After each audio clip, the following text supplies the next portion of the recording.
Republic সামিটে প্রধানমন্ত্রী নরেন্দ্র মোদী দিল্লিতে দুদিন ধরে চলছে রিপাবলিক সামিট এবং সেই সামিটে প্রধান অতিথি হিসেবে এই মুহূর্তে উপস্থিত হয়েছেন প্রধানমন্ত্রী নরেন্দ্র মোদী। এবারে থিম রূপান্তর, দেশের রূপান্তর, বদলে ফেলা, দেশের আরো অগ্রগতির ক্ষেত্রে দাঁড়িয়ে দেশের কি ভূমিকা, দেশবাসীর কি ভূমিকা।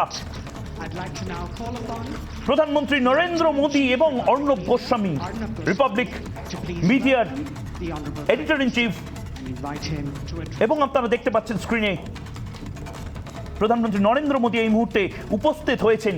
বাংলা নিয়ে প্রধানমন্ত্রী নরেন্দ্র মোদী কি বলেন, দেশ নিয়ে কি বলেন, দেশের অগ্রগতি নিয়ে, এবং তার পাশাপাশি Arnab Goswami, editor in chief.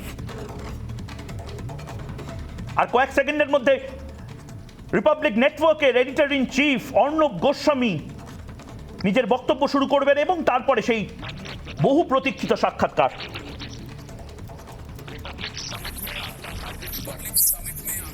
Narendra Modi ji, Republic summit में आपका हार्दिक स्वागत है। और ये मेरा और हमारा सौभाग्य है प्रधानमंत्री जी कि आप आज हमारे बीच मौजूद हैं। ये तीसरा रिपब्लिक समिट है और तीसरी बार आप हमारे बीच आए हैं। मेरे लिए इससे बड़ी खुशी क्या हो सकती है प्रधानमंत्री जी। पहली बार आप 2018 में मुंबई आए और आपने मेरा हौसला बढ़ाया। फिर 2019 में आप दिल्ली के रिपब्लिक समिट में आए और आपने नेशन फर्स्ट का विजन रखा था। नेशन फर्स्ट का विजन इसी स्टेज से, इसी मंच से, इसलिए मैं और मेरी पूरी टीम आपकी आभारी है। प्रधानमंत्री जी, 15 अगस्त 2015 को आपने लाल किले से स्टार्टअप इंडिया की घोषणा की थी। प्रधानमंत्री जी, रिपब्लिक मीडिया नेटवर्क एक स्टार्टअप है। मीडिया के क्षेत्र में आज we are the fastest growing both in reach and presence, the fastest growing news media startup in the entire world, and this is possible only in India. प्रधानमंत्री जी, प्रधानमंत्री जी, आज से 6 साल पहले हमने 2017 में 6x10 के कमरे में चौक और स्लेट के साथ 14 लोगों की टीम से शुरुआत की थी। तब हमारे पास इतनी पूंजी भी नहीं थी कि एक कैमरा खरीद सके। ओबी वैन तो बहुत दूर की बात थी। और आज मैं आपसे शेयर करना चाहता हूं कि हिंदी, अंग्रेजी और बांग्ला में हमारे 58 करोड़ दर्शकों की रीच है आज हमारी। प्रधानमंत्री जी, हर जर्नलिस्ट, पत्रकार और एंटरप्रेन्योर के सामने कई मुश्किलें आती हैं। हमारी भी आई, हमने भी उसका सामना किया। But today I want to tell you the reason why we have been able to do this. प्रधानमंत्री जी, फॉर समवन लाइक मी, जो केंद्रीय विद्यालय से पढ़ा हो, मिडिल क्लास फैमिली से आता हो, उसने 14 पत्रकार और प्रोड्यूसर्स के साथ मिलकर यह नेटवर्क कैसे खड़ा किया, क्योंकि उसको साकार करने के लिए प्रधानमंत्री जी स्टार्टअप इंडिया की विजन थी। और सबसे बड़ी बात है प्रधानमंत्री जी, which I have always wanted to tell you and I am telling you today, उस विजन ने हमें और हम जैसे प्रोफेशनल्स को लेवल प्लेइंग फील्ड दी। यह हमारे लिए बहुत बड़ी बात है।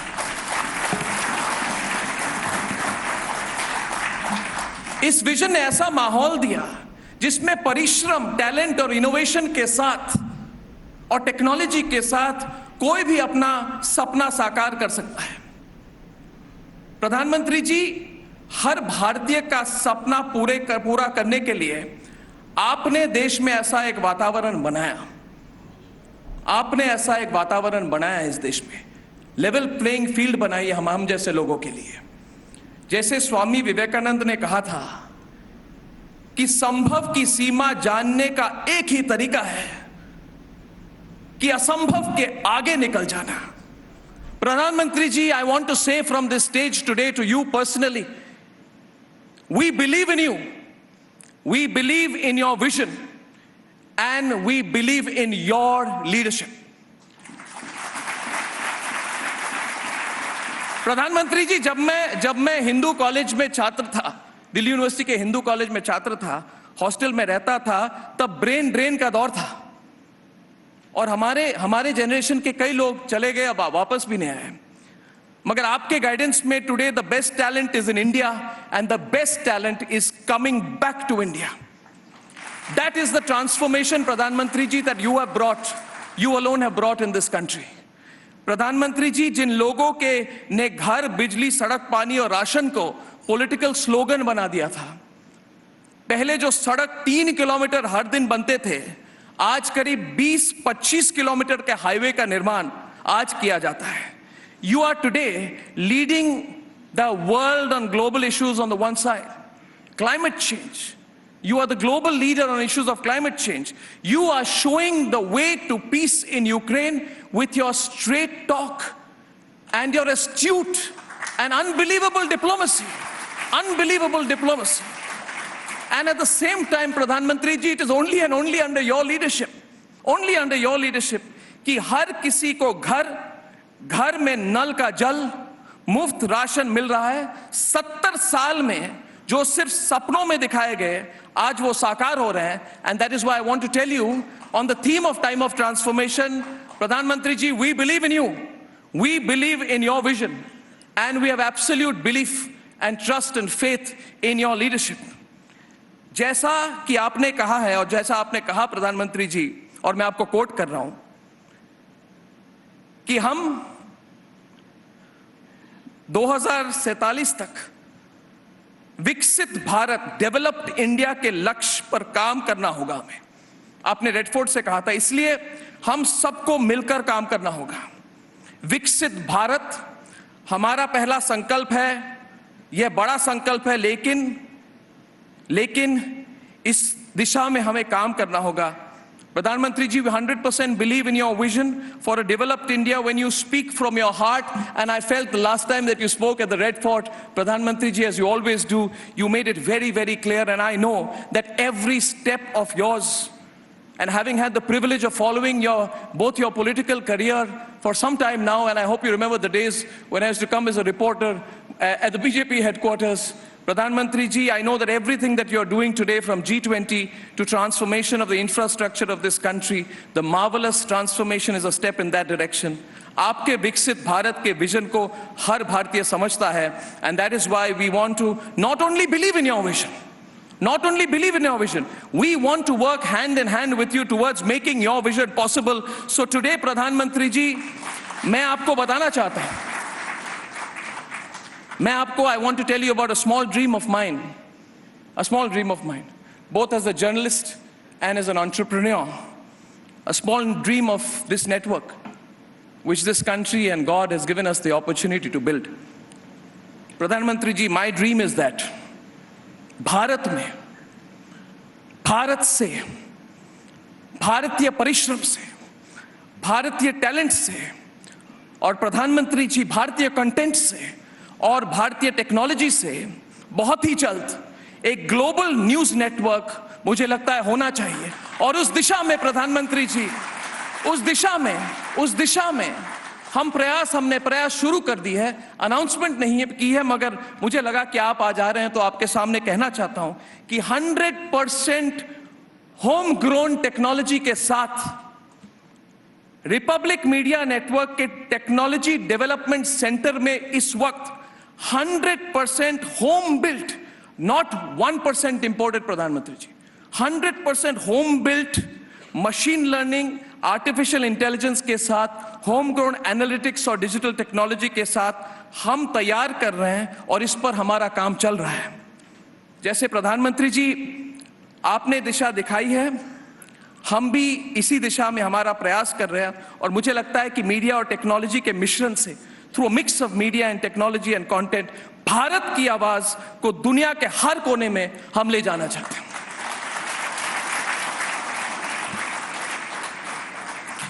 प्रधानमंत्री जी, ठीक 3 दिन बाद मन की बात का 100वां एपिसोड, जिसे मुझे लगता है कि रिकॉर्ड व्यूअरशिप, रिकॉर्ड लिसनरशिप होने वाली है इस बार। 100वां एपिसोड दोस्तों मन की बात का, जिससे प्रधानमंत्री जी ने कनेक्ट किया है। और जब प्रधानमंत्री ने प्रयास शुरू की थी, कई लोग कहते थे कि रेडियो के साथ आप कर रहे हैं, you have change, you have disrupted that to प्रधानमंत्री जी। और 100वां एपिसोड देशवासियों के बीच होगा। 140 करोड़ लोगों को इस ऐतिहासिक एपिसोड का बेसब्री से इंतजार है, और हमें भी और मुझे भी इसका बेसब्री से इंतजार है। प्रधानमंत्री जी, आपने मन की बात के हर एपिसोड में, और मैं ये भी कहना चाहता हूं, since the day that you have taken over as prime minister of India in May 2014, प्रधानमंत्री जी, I have seen the conviction in you. If you remember, Prime Minister, I had the unique opportunity and honor of having the last interview with you on your campaign trail when your voice was hoarse and you were campaigning on the 6th of May 2014. I met you in Gandhinagar. Pradhan Mantri ji, from the day you've been sworn in, you have touched the hearts and changed the lives of the people of this country in ways that have been seen to be absolutely unbelievable. We are blessed to have a leader like you, and I am too today speaking to you from the heart. I don't come with any numbers or statistics, but we see the transformation in this country. Pradhan Mantri ji, you have truly transformed India.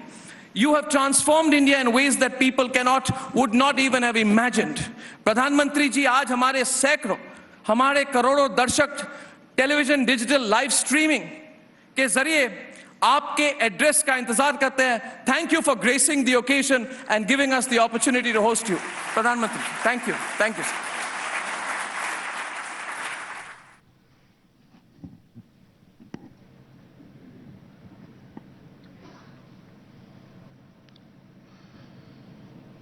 Arnab Goswami ji, Republic media network के सभी साथी, देश विदेश में Republic TV के सभी दर्शक, देवी और सज्जनों, अपनी बात बताने से पहले बचपन में एक चुटकुला हम सुनते थे, वो जरा बताना चाहता हूं।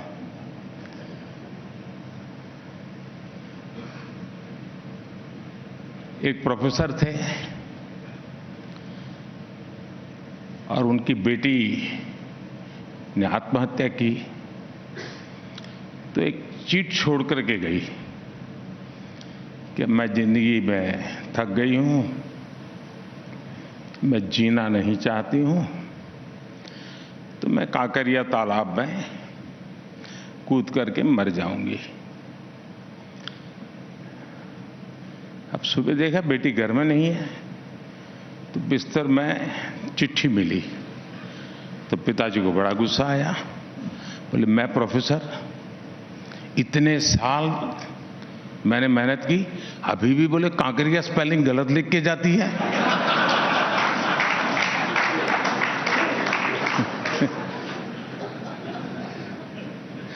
मुझे खुशी है कि अर्नब बढ़िया हिंदी बोलने लगे हैं।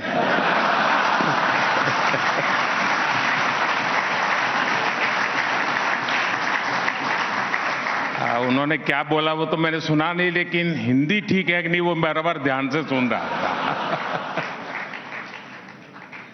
और शायद मुंबई में रहने के कारण आप हिंदी बराबर सीख लिए। साथियों, आप सबके बीच आना स्वाभाविक है कि आनंद होता है। अगले महीने रिपब्लिक टीवी के 6 साल पूरे हो रहे हैं। मैं आपको बधाई दूंगा। आपने नेशन फर्स्ट के अपने मिशन को डिगने नहीं दिया।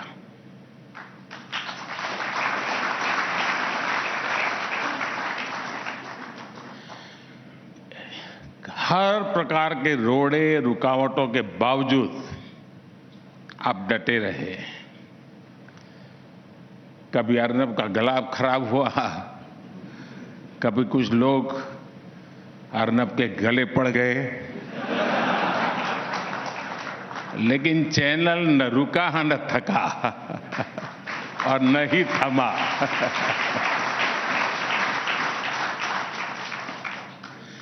साथियों, 2019 में जब मैं रिपब्लिक समिट में आया था, तब उस समय की थीम थी इंडियाज मूवमेंट। और इस थीम की पृष्ठभूमि में देश की जनता से मिला जनादेश था। अनेकों दशकों बाद भारत की जनता ने लगातार दूसरी बार प्रचंड बहुमत वाली स्थिर सरकार बनाई थी। देश को ये विश्वास हो गया था कि इंडियाज मूवमेंट आ गया है। आज 4 वर्ष बाद आपकी समिट की थीम है टाइम ऑफ ट्रांसफॉर्मेशन, यानी जिस ट्रांसफॉर्मेशन का विश्वास था वो अब जमीन पे दिख रहा है। साथियों, आज देश में जो बदलाव आ रहा है उसकी दिशा क्या है, इसको मापने का एक तरीका है अर्थव्यवस्था के विकास और विस्तार की गति। भारत को $1 ट्रिलियन की अर्थव्यवस्था बनने में लगभग 60 साल लगे, 60 इयर्स। 2014 तक हम लोग किसी तरह $2 ट्रिलियन के मार्क तक पहुंच पाए थे, यानी 7 दशक में $2 ट्रिलियन की अर्थव्यवस्था। लेकिन आज हमारी सरकार के 9 वर्ष बाद भारत आज लगभग $3.5 ट्रिलियन इकोनॉमी वाला देश है।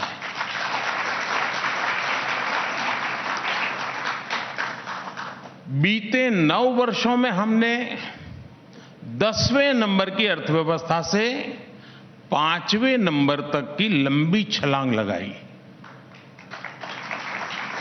और ये सब 100 साल के सबसे बड़े संकट के बीच हुआ है। जिस दौर में दुनिया की बड़ी बड़ी अर्थव्यवस्थाएं फंसी हुई थी, उस दौर में भारत संकट से बाहर भी निकला और तेज गति से आगे भी बढ़ रहा है। साथियों, पॉलिसी मेकर्स से आपने एक बात अक्सर सुनी होगी,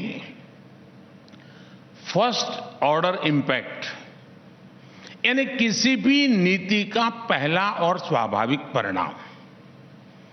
फर्स्ट ऑर्डर इंपैक्ट ही पॉलिसी का पहला लक्ष्य होता है और ये कम समय में दिखने लगता है। लेकिन हर पॉलिसी का सेकंड और थर्ड ऑर्डर इंपैक्ट भी होता है। इनका प्रभाव गहरा होता है, दूरगामी होता है, लेकिन ये सामने आने में समय लगता है। इसकी कंपैरेटिव स्टडी करने के लिए, विस्तार से समझने के लिए हमें कई दशक पीछे जाना पड़ेगा। आप लोग टीवी की दुनिया वाले 2 विंडो चलाते हैं ना, पहले और अब वाली, बिफोर एंड आफ्टर वाली, तो मैं भी कुछ वैसा ही आज करने वाला हूं।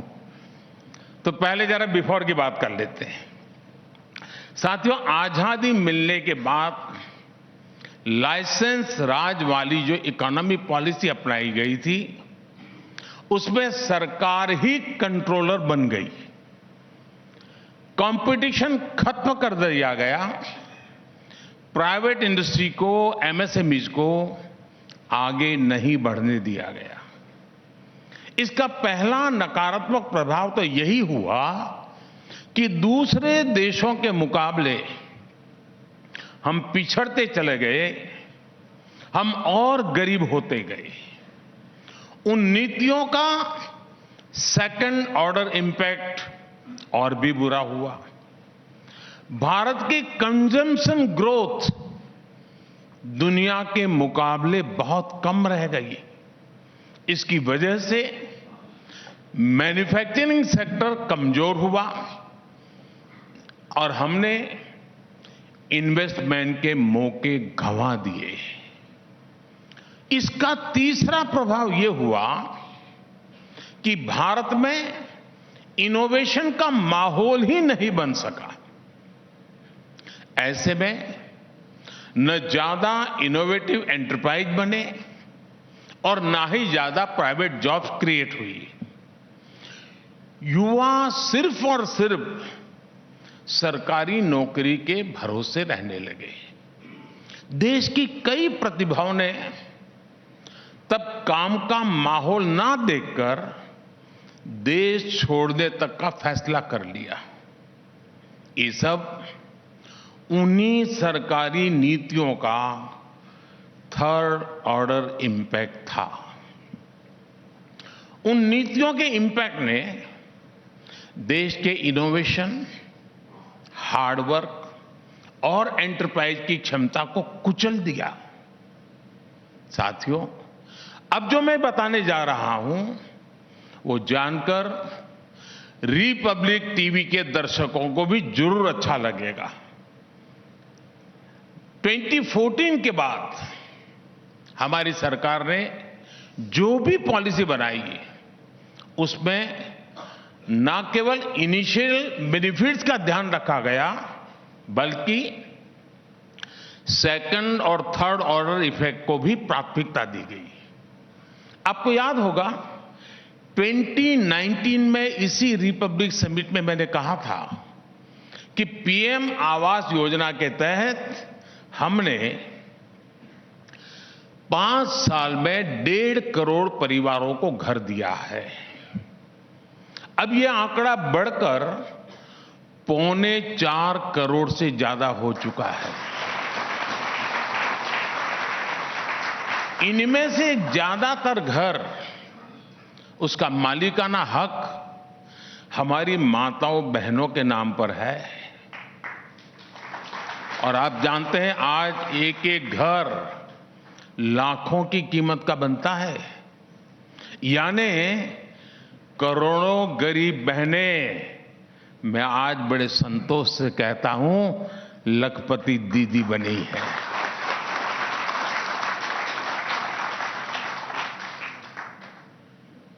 शायद इससे बड़ा कोई रक्षाबंधन नहीं हो सकता है। ये हुआ पहला इंपैक्ट। इसका दूसरा परिणाम यह सामने आया कि इस योजना से गांव-गांव में रोजगार के लाखों अवसर तैयार हुए। और आप जानते हैं कि जब किसी के पास अपना घर होता है, पक्का घर होता है, तो उसका आत्मविश्वास कितना बढ़ जाता है, उसकी रिस्क टेकिंग कैपेसिटी कितनी बढ़ जाती है, उसके सपने आसमान को छूने लग जाते हैं।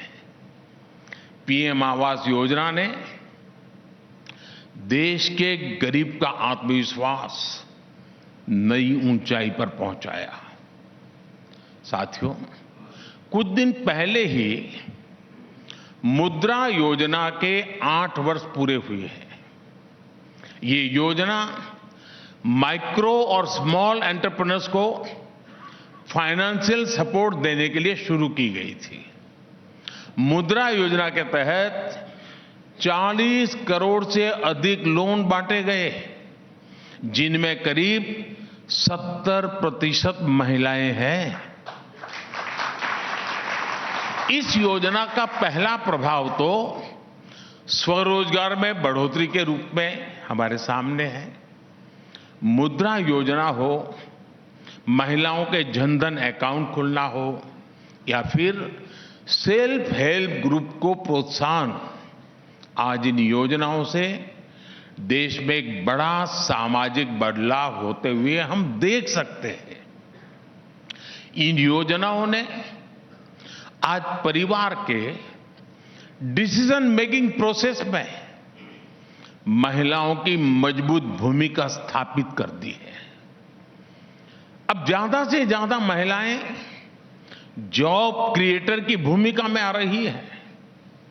देश की बढ़ती हुई अर्थव्यवस्था को मजबूती दे रही है। साथियों, पीएम स्वामित्व योजना में भी आप फर्स्ट, सेकंड और थर्ड ऑर्डर इंपैक्ट अलग अलग देख सकते हैं। इसके तहत लेटेस्ट टेक्नोलॉजी का उपयोग करके गरीबों को प्रॉपर्टी कार्ड दिए गए, जिससे उन्हें संपत्ति की सुरक्षा का भरोसा मिला।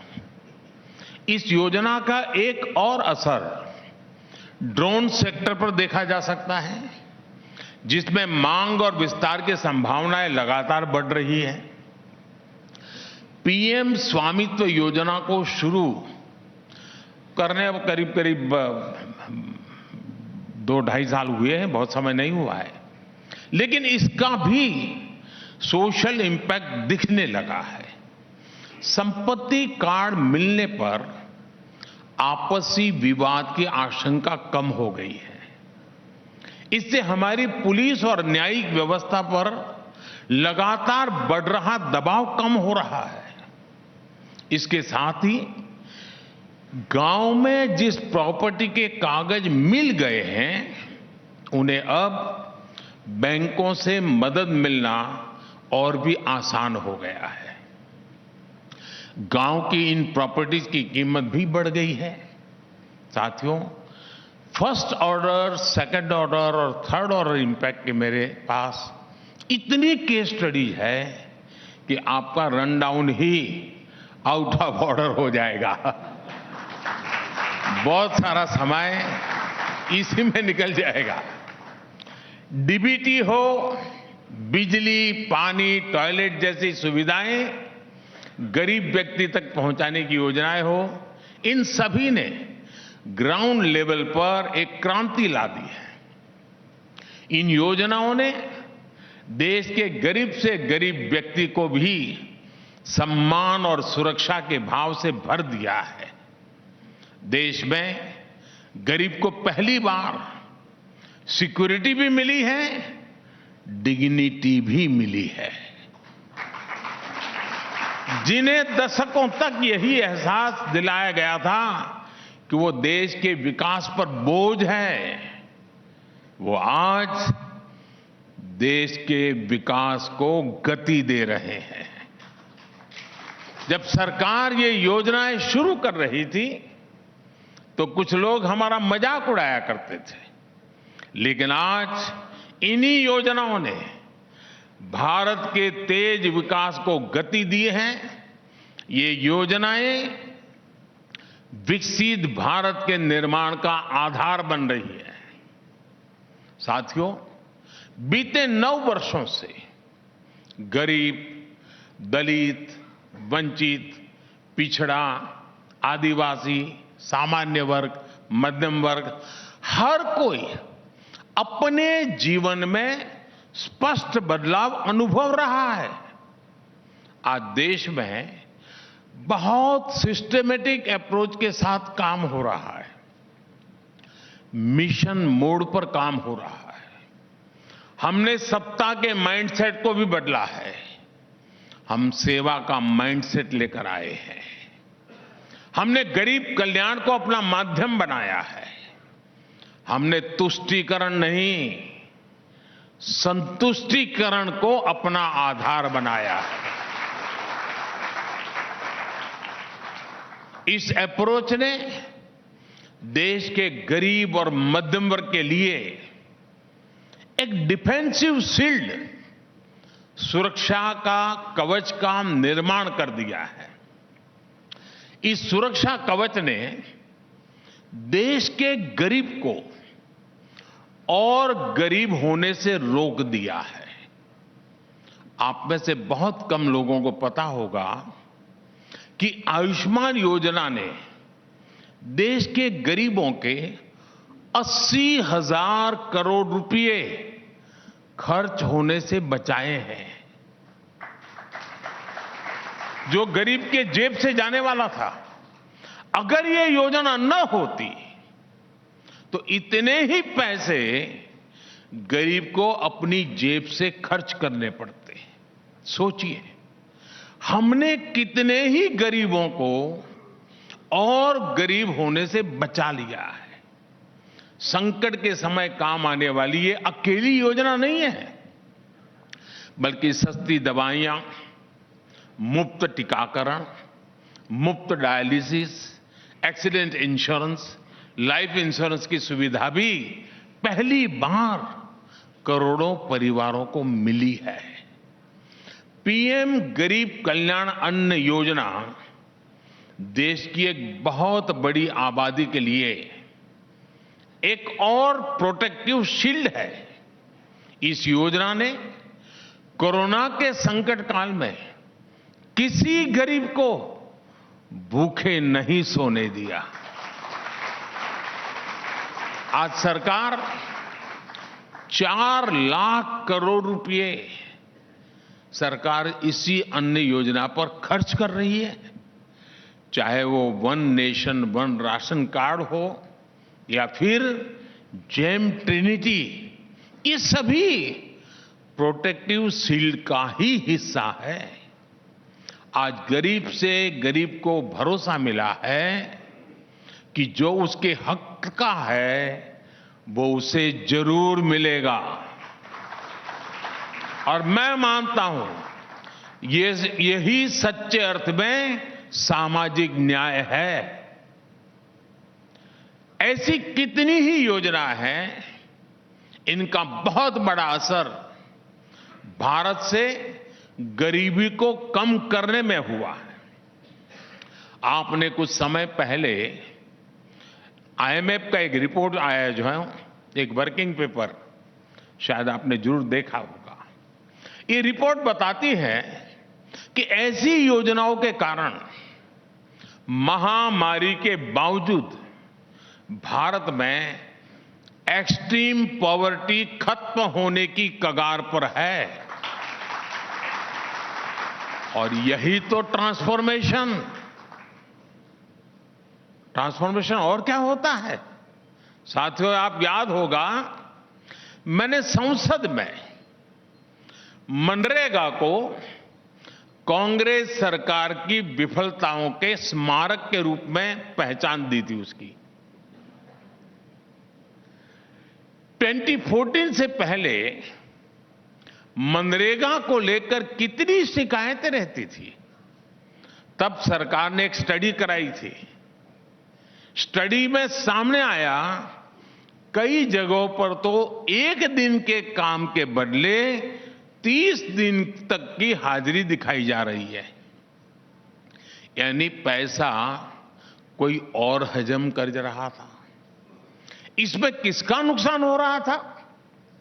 गरीब का, मजदूर का।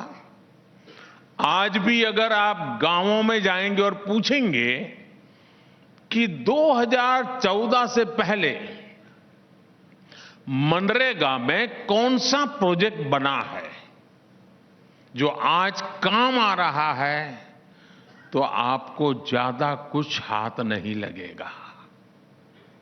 पहले मनरेगा पर जो धनराशि खर्च भी हो भी रही थी, उसमें परमानेंट एसेट डेवलपमेंट का काम बहुत ही कम होता था। हमने स्थिति को भी बदला। हमने मनरेगा का बजट बढ़ाया, ट्रांसपेरेंसी भी बढ़ाई। हमने पैसा सीधे बैंक अकाउंट में भेजना शुरू किया और गांव के लिए रिसोर्स भी बनाए। 2014 के बाद मनरेगा के तहत गरीबों के पक्के घर भी बने, कुएं, बावड़ियां, नहरें, पशुओं के शेड, ऐसे लाखों काम हुए हैं। आज अधिकतर मनरेगा पेमेंट्स 15 दिन में ही क्लियर हो जाती है। अब करीब 90% से अधिक मनरेगा मजदूरों के आधार कार्ड लिंक हो चुके हैं। इससे जॉब कार्ड में फर्जीवाड़ा कम हुआ है। और मैं आपको एक और आंकड़ा दूंगा, मनरेगा में फर्जीवाड़ा रुकने की वजह से 40,000 करोड़ रुपए गलत हाथों में जाने से बचे हैं।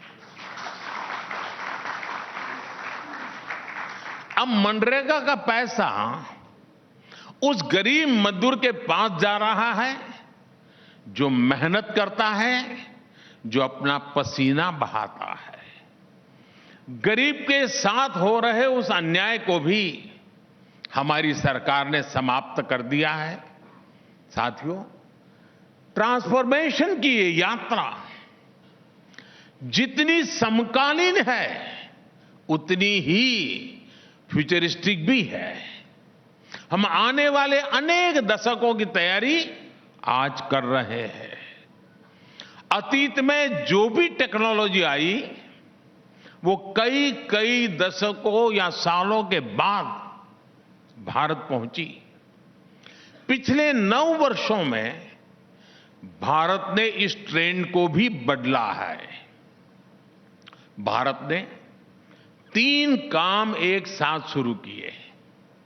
एक तो हमने टेक्नोलॉजी से जुड़े सेक्टर्स को सरकार के कंट्रोल से मुक्त कर दिया।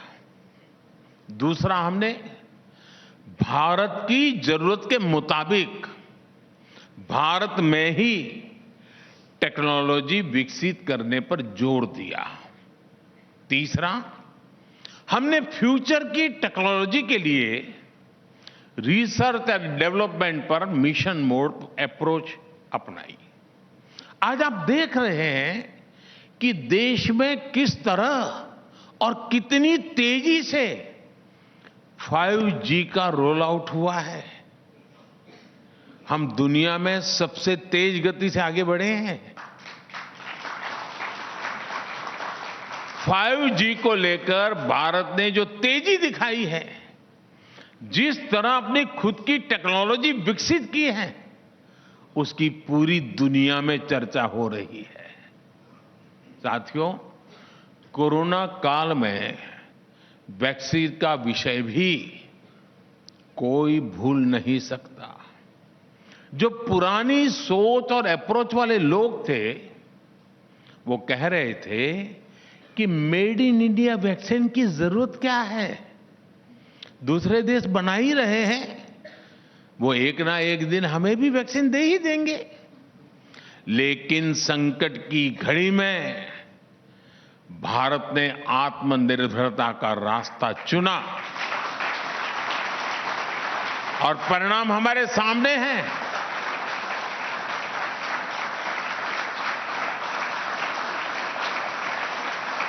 और साथियों, आप कल्पना करो, जिस बात को लेकर के आपको इतनी खुशी होती है, उस हालात में जब निर्णय करने की स्थिति आई होगी, आप अपने आप को उस जगह पर रखो कि दुनिया कह रही है कि वैक्सीन हमारी ले लो, लोग कह रहे हैं बिना वैक्सीन मुसीबत आ रही है, मर जाएंगे, एडिटोरियल, टीवी सब भरे पड़े हैं, वैक्सीन लाओ, वैक्सीन लाओ, और मोदी डट करके खड़ा है।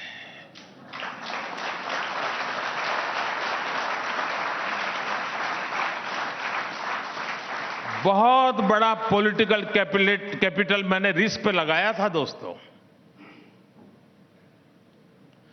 सिर्फ और सिर्फ मेरे देश के लिए।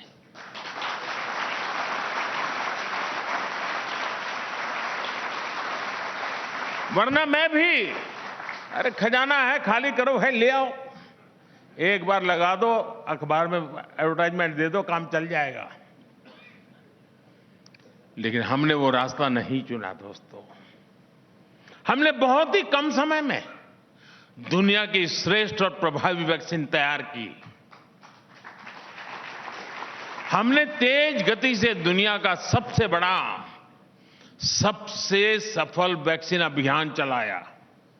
और आपको याद होगा, अभी तो जनवरी फरवरी में कोविड की शुरुआत भारत में शुरू अभी तो हुई थी और भारत ने मई महीने में वैक्सीन के लिए टास्क फोर्स बना दिया था।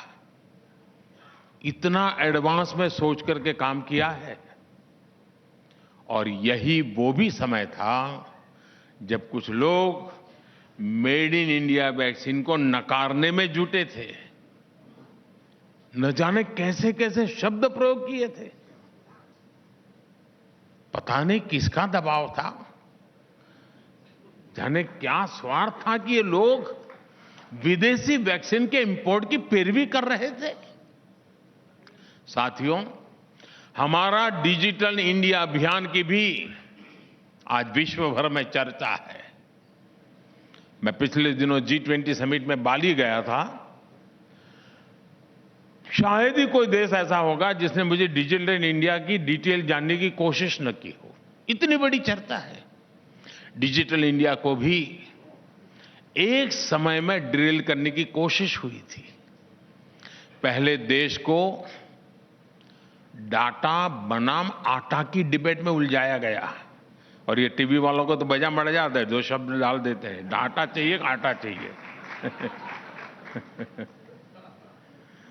जनधन, आधार, मोबाइल की ट्रिनिटी को रोकने के लिए इन्होंने संसद से लेकर कोर्ट तक क्या क्या प्रपंच नहीं किए।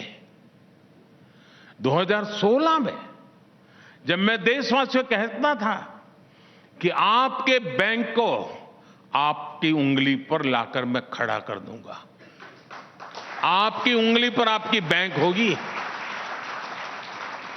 तो ये लोग मेरा मजाक उड़ाते थे। कुछ छद्म बुद्धिजीवी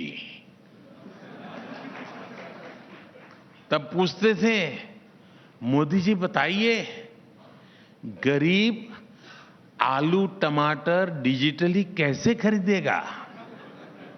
अच्छा, यही लोग बाद में क्या बोलते हैं, अरे गरीब के नसीब में आलू टमाटर होता कहां है। ये ऐसे ही लोग हैं जी। यहां तक कहते हैं गांव में मेले लगते हैं, मेलों में लोग कैसे डिजिटल पेमेंट करेंगे?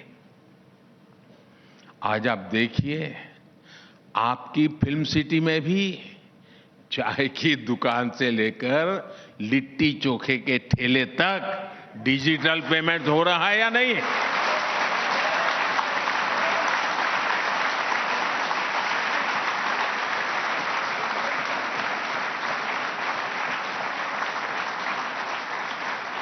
आज भारत उन देशों में है जहां डिजिटल पेमेंट्स सबसे ज्यादा हो रहा है दुनिया की तुलना में। साथियों, आप लोग सोचते होंगे कि आखिर ऐसा क्यों है कि सरकार इतना काम कर रही है, जमीन पर लोगों को उसका लाभ भी मिल रहा है, फिर भी कुछ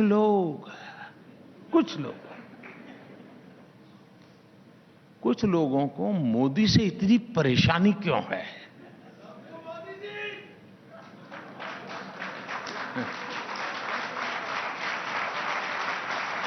अब इसके बाद मीडिया वालों का समय शुरू होता है।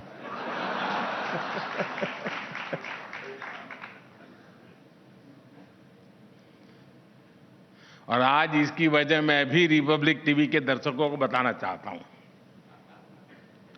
ये जो नाराजगी दिख रही है ना, ये जो बवाल हो रहा है, वो इसलिए है क्योंकि कुछ लोगों की काली कमाई के रास्ते मोदी ने हमेशा हमेशा के लिए बंद कर दिए।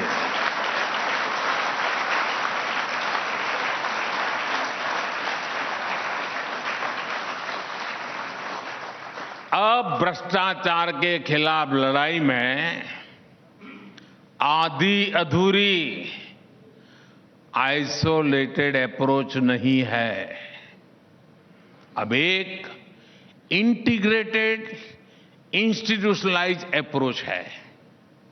ये हमारा कमिटमेंट है।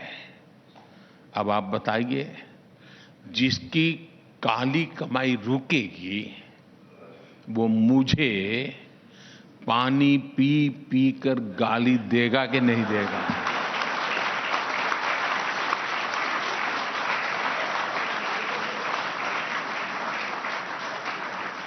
वो कलम में भी जहर भर देता है।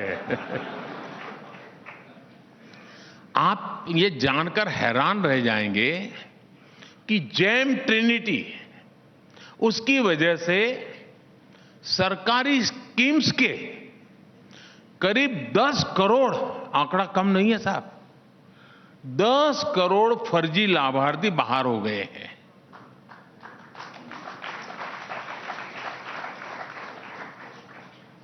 दस करोड़ फर्जी लाभार्थी बाहर हो गए हैं। ये 10 करोड़ वो लोग थे जो सरकार का बेनिफिट लेते थे, लेकिन ये 10 करोड़ वो थे जिनका कभी जन्म ही नहीं हुआ था, लेकिन इनके नाम सरकारी पैसा भेजा जा रहा था। आप सोचिए, दिल्ली, पंजाब, हरियाणा की जितनी कुल आबादी है, उससे भी ज्यादा फर्जी नामों को कांग्रेस की सरकार पैसे भेज रही थी। अगर ये फर्जी 10 करोड़ नाम हमारी सरकार सिस्टम से नहीं हटाती तो स्थिति बहुत भयावह हो सकती थी। इतना बड़ा काम ऐसे ही नहीं हुआ है दोस्तों। इसके लिए पहले आधार को संवैधानिक दर्जा दिया गया, 45 करोड़ से अधिक जनधन बैंक खाते मिशन मोड पर खोले गए, अभी तक 28 लाख करोड़ रुपए डीबीटी से करोड़ों लाभार्थियों तक पहुंचाए गए, डायरेक्ट बेनिफिट ट्रांसफर। कोई बिचौलिया नहीं, कोई कटकी कंपनी नहीं, कोई काली कमाई करने वाले लोग नहीं। और डीबीटी का सीधा सीधा मतलब है, डीबीटी यानी कमीशन बंद, लीकेज बंद। इस एक व्यवस्था से ही दर्जनों योजनाओं, कार्यक्रमों में ट्रांसपेरेंसी आ गई। साथियों, सरकारी खरीद भी हमारे देश में भ्रष्टाचार का एक बड़ा जरिया हुआ करती थी, लेकिन अब इसमें भी ट्रांसफॉर्मेशन आ चुका है। सरकारी खरीद अब पूरी तरह जेम यानी government e market place portal पर होती है। टैक्स से जुड़ी व्यवस्थाओं से कितनी परेशानी थी, क्या क्या परेशानी थी, इसको लेकर अखबार भरे रहते थे। हमने क्या तरीका निकाला, हमने सिस्टम को ही फेसलेस कर दिया। टैक्स अधिकारी और टैक्स पेयर का आमना सामना ही ना हो, ये व्यवस्था की। अब जो जीएसटी जैसी व्यवस्था बनी है, उससे भी काली कमाई के रास्ते बंद हुए हैं। जब ऐसे ईमानदारी से काम होता है तो कुछ लोगों को दिक्कत होनी बहुत स्वाभाविक है, और जिसको दिक्कत होगी वो कोई गली मोहल्ले के लोगों को गाली थोड़ी देगा। साथियों, इसलिए भ्रष्टाचार की ये प्रतिनिधि डिस्टर्ब है। कुछ भी करके ये देश की ईमानदार व्यवस्था को फिर से ध्वस्त कर देना चाहते हैं। साथियों, इनकी लड़ाई अगर सिर्फ एक व्यक्ति मोदी से होती तो ये बहुत पहले सफल हो जाते, लेकिन ये अपनी साजिशों में इसलिए सफल नहीं हो पा रहे हैं क्योंकि इन्हें पता ही नहीं कि ये सामान्य भारतीय के विरुद्ध लड़ रहे हैं, उनके खिलाफ खड़े हुए हैं। ये भ्रष्टाचारियों का कितना भी बड़ा गठजोड़ क्यों बना ले, सारे भ्रष्टाचारी एक ही मंच पे आ जाए, सारे परिवारवादी एक ही जगह पे आ जाए, लेकिन मोदी अपने रास्ते से लौटने वाला नहीं है।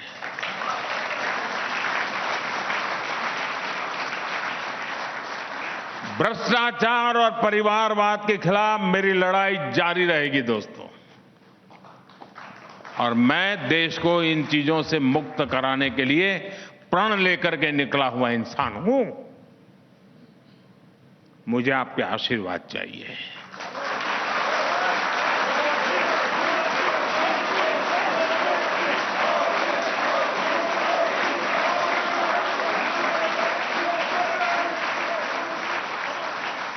साथियों, आजादी का ये अमृतकाल हम सभी के प्रयासों का है। जब हर एक भारतीय की शक्ति लगेगी, हर एक भारतीय का परिश्रम लगेगा, तो विकसित भारत का सपना भी हम जल्द से जल्द पूरा कर पाएंगे। मुझे विश्वास है कि इसी भावना को रिपब्लिक नेटवर्क भी निरंतर सशक्त करता रहेगा। और अब तो अर्नब ने बता भी दिया है, वो ग्लोबली जा रहे हैं, तो भारत की आवाज को एक नई ताकत मिलेगी। मेरी उनको भी बहुत शुभकामना है। और ईमानदारी के साथ चलने वाले देशवासियों की संख्या बढ़ती चली जा रही है, बढ़ती ही चली जा रही है। और वही भव्य भारत की गारंटी है दोस्तों। मेरे देशवासी ही भव्य भारत की गारंटी है। मैं आपको विश्वास दिलाता हूं, उसी में मेरा विश्वास है। फिर एक बार आप सबका बहुत बहुत धन्यवाद।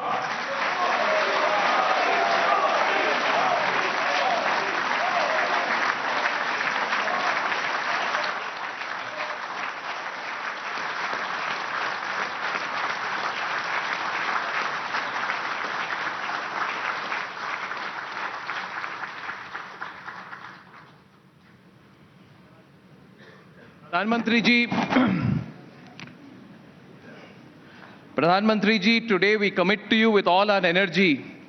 We will work to make your vision what you have shared with us. And Pradhanmantri ji, आपकी feelings, आपकी सोच, आपकी clarity, आपका direction जो है, your vision of transformation will be a reality. Everyone here, every viewer of Republic, every citizen of the country, प्रधानमंत्री जी, मुझे कोई लॉबी इकोसिस्टम की बात नहीं करनी।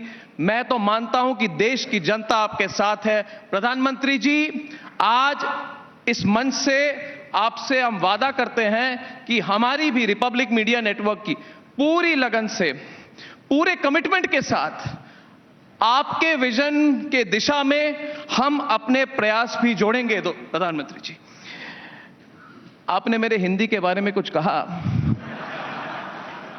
अब मैं क्या कहूं प्रधानमंत्री जी, पहले भी लोग कंप्लेन करते हैं तो जोर से बोलता हूं, आजकल तीव्र से मध्यम गति में आने की कोशिश कर रहा हूं। अब क्या करें प्रधानमंत्री जी, तीव्र गति कभी कभी लगता है लोग पसंद करते हैं, पर यह भी जैसे आपके सैकड़ों प्रोजेक्ट्स हैं ना, मेरी हिंदी भी एक वर्क इन प्रोग्रेस है, WIP चल रही है। प्रधानमंत्री जी, आपने एक शब्द का जो आपने यूज किया था लाल किले से, एस्पिरेशंस। प्रधानमंत्री जी, आपने दोनों चीजों में चेंज लाए। आप एक तो आपने एस्पिरेशंस बहुत बढ़ा दिए। आप किसी से भी मिलिए प्रधानमंत्री जी, मुझे अभी भी याद है आपकी विक्ट्री स्पीच शायद बड़ोदरा से, जब आप 16 मई शाम 6:30 बजे, प्रधानमंत्री जी, शाम 6:30 बजे, और आपने अपने स्पीच में एक बहुत यंग लड़के से बात कर रहे थे, 1-to-1, कि हम उस दिशा में काम कर रहे हैं कि what we do should help you. प्रधानमंत्री जी, आपने you have change the aspiration of every Indian today. मजाक करते थे लोग पहले कि बुलेट ट्रेन की जरूरत नहीं है, आज देख रहे हैं लोग, एक्सपीरियंस कर रहे हैं द एस्पिरेशंस ऑफ चेंज। प्रधानमंत्री जी, आपने रेलवे में जो आप काम कर रहे हैं, जो 70 साल से हमारे एस्पिरेशंस कम हो गए थे, और आज आप अगले 7-8 साल में, आज हमें पता चला, आज सुबह का सेशन चल रहा था, अश्विनी जी आए थे, तो मुझे पता चला कि अगले 7 साल तक हर कोच, हर पैसेंजर कंपार्टमेंट, पूरे देश की रेल व्यवस्था, रेल स्टेशंस कंप्लीट ट्रांसफॉर्मेशन कर रहे हैं प्रधानमंत्री जी, that is a big thing.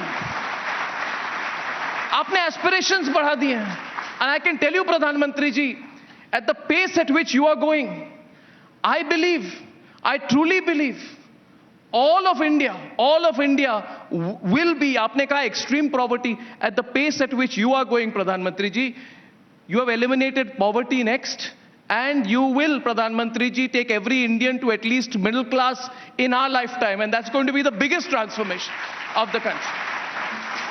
Second thing, Pradhan Mantri ji, आपने जो आयुष्मान भारत की बात कही है, जो आपने 80,000 करोड़ का फिगर दिया है, वो वही जान सकता है जो एक्सपीरियंस करता है प्रधान। हमने देखा है कि families have got finished big in this crisis, जो आप कर रहे हैं प्रधानमंत्री जी। एक बात जिस पर आपने नहीं कही, मगर all of this audience, all of the country feels proud today. प्रधानमंत्री जी, when an average Indian travels out of India today, I want to tell you honestly my experience. आप विकसित भारत की बात कर रहे हैं प्रधानमंत्री जी, आपको मैं 1 to 1 कहना चाहता हूं, हर व्यक्ति में से एग्री करेगा। जब हम आज लंदन से मुंबई आते हैं ना प्रधानमंत्री जी, या कहीं भी आते हैं, we feel we are already coming to a developed country. It is incredible, but the impact on foreign policy, प्रधानमंत्री जी, the position and people used to say that Prime Minister Narendra Modi is not deft in foreign policy. आपने self-styled intellectuals की बात कही थी कि this is one area where Prime Minister Narendra Modi will have to gain from our experience. All the years of experience on one side, Pradhan Mantri ji, but the position that you have taken in the enlightened self-interest and national interest of India after the Ukraine war, history will remember you, Pradhan Mantri ji. History will remember you. I am no expert in geopolitics, Pradhan Mantri ji, but I want to tell you, it takes courage, it takes determination, it takes a very deep understanding of national interest to take a step in that direction. And I think, Pradhan Mantri ji, only one thing has guided you. One, your understanding of this country. Your deep understanding of the people of this country, and जो हमारे republic network का motto है, राष्ट्र सर्वोपरि। Today you are the vision of, I think we owe you a debt of gratitude for the position you've taken after Ukraine. We walk with our head held high in every corner of the country today. We feel proud when we see you leading the world, Pradhan Mantri ji. मैं तो बोलता रहूंगा, I will have to stop at one point. But I want to tell you, since I said of stop, एक quotation के साथ खत्म करता हूं। प्रधानमंत्री जी, as they say, nothing can stop an idea whose time has come. Pradhan Mantri ji, this is our time. This is the time for transformation. The time for transformation is now. We, all of us at Republic Network, Pradhan Mantri ji, we are honored, blessed to have you with us. I can't say thank you enough, but I hope I have been able to express my words to you, through my words to you. Thank you, Pradhan Mantri ji. Thank you. Thank you, sir.